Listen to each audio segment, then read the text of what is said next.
Dans le cadre de la lutte contre la contrebande et les produits illicites, les équipes mobiles de la douane et des droits indirects du PK 51 et l'armée blindée de Damatjour ont intercepté une importante cargaison de contrebande. Ces derniers ont intercepté 27 colis de 4. Elle a été suivie par une action immédiate sur le terrain où les produits saisis ont été incinérés, affirmant ainsi la détermination du pays à éradiquer ce fléau de manière décisive.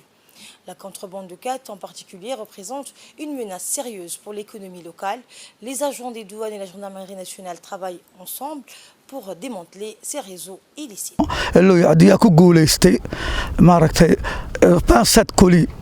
oo 26 kooli ama 27 kooli oo lacagtu noqonayso 4 milyan 500 dadka kontrabaaga markasta waxaan ilaahnaa war army police duwan annagu isku duubana meel kastaba waa la jooga meel kastaba frontier haday jimcada haday sabti tahay kolka waxaan u mahadnaqaynaa maaragtay director generalka Guuled Axmed Yuusuf mar kastaba hiyo nala jooga iyo kornal cilmi xirsi oo mar kastaba halkiisa ka soo baxay oo diyaar ah wixii kontrabaaga wadanka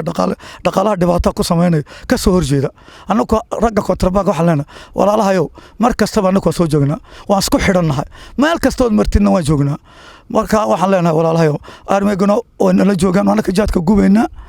kolka wax kale ka doonta annagu diyaar baanahay